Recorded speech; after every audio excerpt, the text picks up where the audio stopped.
Hello everyone. तो हमने पिछले वीडियो में मैपिंग के साउथ अमेरिका के बारे में कुछ चीज़ें देखी थी। इम्पोर्टेंट माउंटेन है ना, और ये वनस्पति सिल्वास। इसके बाद में अभी हमको उसके कुछ और फैक्ट देखने हैं। ये हमने देखे, ये कुछ इम्पोर्टेंट माउंटेन्स थी जो हमने देख लिया था।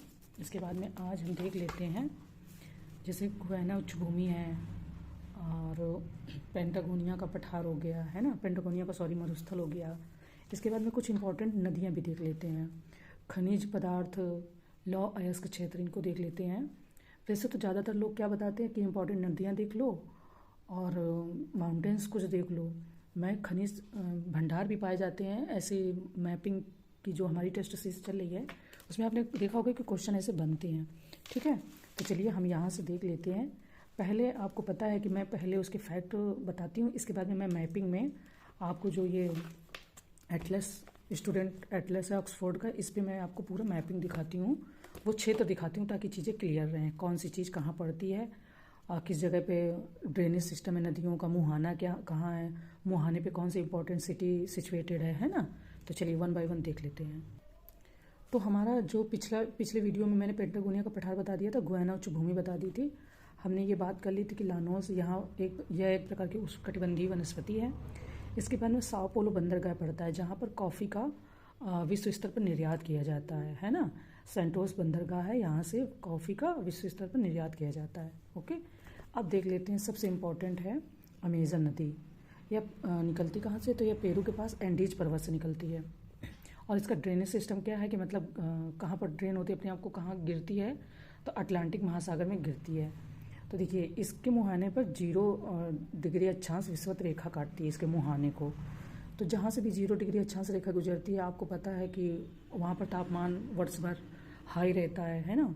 तो उससे क्या होती है कि खूब वर्षा होती है, क्योंकि तापमान ज़्यादा होगा तो वाष्पीकरण ज़्यादा होगा, वाष्पीकरण ज़्यादा होगा तो बारिश ज़्यादा होगी। ऐसा ज्योग्राफी को आज आप पढ़ते हैं तो आपको पता चलता है ना, उसके जो सिस्टमेटिक प्रोसेस है उस हिसाब से।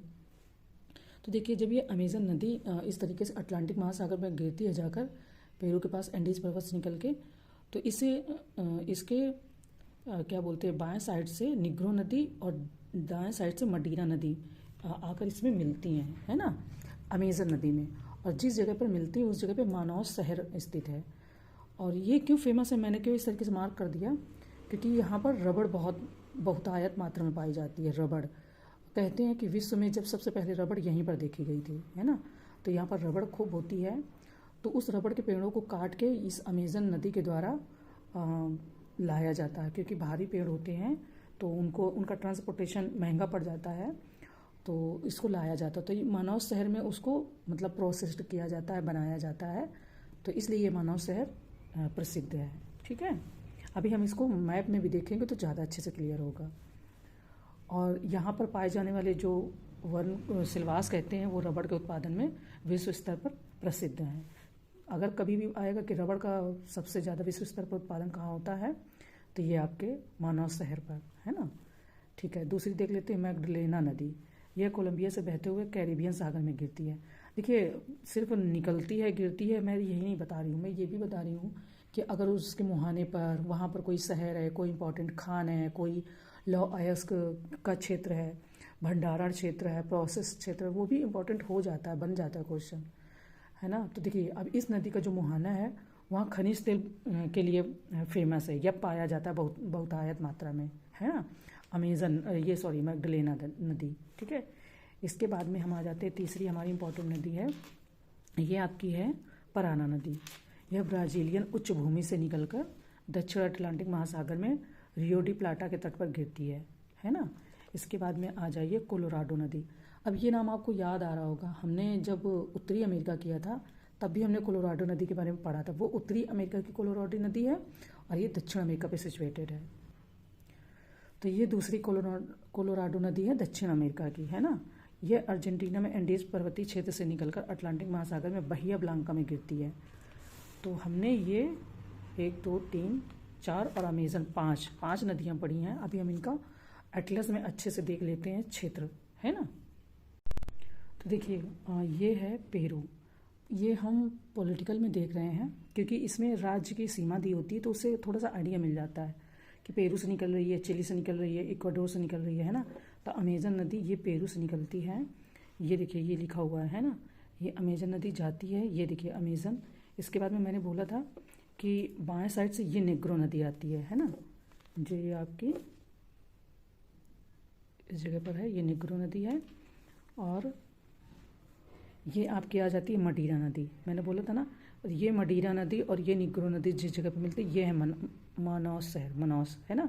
यहीं पर रबड़ का उत्पादन किया जाता है, मतलब इस क्षेत्र में रबड़ बहुत आयत मात्रा में पैदा होती है, उसको वहाँ से लाकर यहाँ पर प्रोसेस्ड किया जाता है, रबड़ बनाई जाती है। ओके, इसके बाद में ये जाकर अमेजन का मुहाना, ये देखिए अटलांटिक महासागर, उत्तर अटलांटिक महासागर में ये अमेजन नदी यहाँ पर इसका मुहाना है, यानी कि यहाँ पर ये ड्रेन होती है।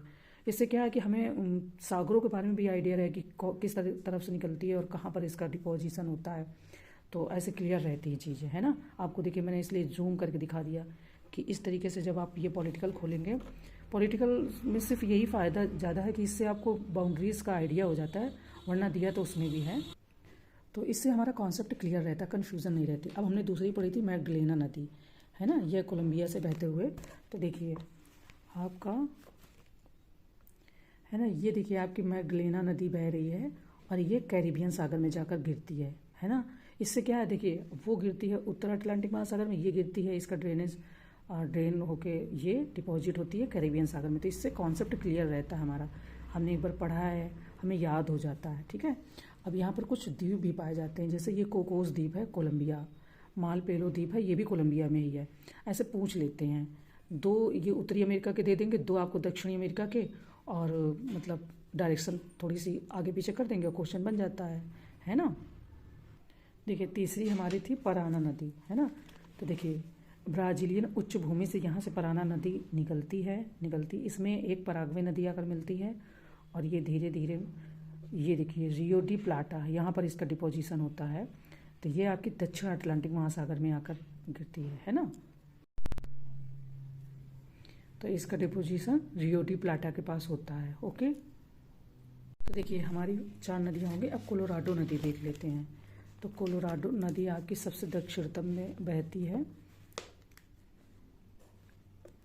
ये देखिए हमने जो कल पढ़ा था पेंटागोनिया का मरुस्थल, ये पेंटागोनिया का मरुस्थल है। इसके बाद में आपको हम कोलोराडो नदी भी इसका वो जो सिचुएशन है वो दिखा देते हैं। देखिए ये पॉलिटिकल में ये है आपके अर्जेंटीना से ये निकलती कोलोराडो नदी, ये देखिए, है ना। और ये बाहिया ब्लांका, ये लिखा हुआ बाहिया ब्लांका, यहाँ पर आकर इसका डिपॉजिट होती है, ठीक है। तो ये अर्जेंटीना के एंडीज पर्वतीय क्षेत्र से निकल के अटलांटिक महासागर में बाहिया ब्लांका में आकर गिरती है। तो इससे क्या है, आपने ये सारी चीज़ें देख ली, तो इससे क्या है कि आपका कॉन्सेप्ट क्लियर हो जाएगा। कौन सी उत्तरी अटलांटिक महासागर में डिपॉजिट होती है, दक्षिण अटलांटिक महासागर, कैरिबियन सागर। हमने 5 नदियों के बारे में देख लिया। 2 हमने ये देखिए कोलंबिया के ये द्वीप हैं, कोकोस द्वीप और मालपेलो द्वीप, ये कोलंबिया के मतलब क्या बोलते हैं क्षेत्र में आते हैं, है ना। इसके बाद में एक ये आप देख लीजिए गालपेगास द्वीप, ये इक्वाडोर के क्षेत्र में आता है ना। ग्वायाकिल की खाड़ी ये इस जगह पे सिचुएटेड है, ये द्वीप। ओके, तो देखिए हमारा उत्तरी अमेरिका, दक्षिणी अमेरिका, यहाँ की नदियाँ और यहाँ के इम्पोर्टेंट खनिज संसाधन हो गए हैं। हाँ, हमने सिलवास भी देख लिया, और कैसी उष्णकटिबंधीय वनस्पति कहाँ पाई जाती है, लानोस भी देख लिया, कॉफ़ी के बारे में देख लिया, है ना। इसके बाद में रबड़ का प्रोसेस जहाँ होता है वो भी हमने देख लिया। अब हमारा आता है अफ्रीका महाद्वीप, अफ्रीकन कॉन्टिनेंट। तो 2 से 3 मुझे लगता है छोटे छोटे वीडियो में अफ्रीका कॉन्टिनेंट हो जाएगा, इसके बाद में यूरोप हो जाएगा, देन हम इंडियन ज्योग्राफी में आ जाएंगे, जिससे कि हमारी इंडियन ज्योग्राफी मजबूत हो जाएगी। तो यूपी स्पेशल हो, RO हो या यूपी PCS, तीनों में ही क्वेश्चन बढ़िया से बनते हैं। मैंने टेस्ट सीरीज में आपको दिखाया आयोग उस तरीके से बनाता है। इवन मैंने आपको पिछले सालों के 2 पेपर भी दिखाए हैं, आपको उससे भी आइडिया हो गया होगा कि 10 से 15 के बीच में अच्छी खासी मात्रा में क्वेश्चन आते हैं। तो आप थोड़ी सी तैयारी कर लेंगे तो आपके क्वेश्चन बन जाएंगे। ओके, चलिए मिलते हैं नेक्स्ट वीडियो में। Thank you.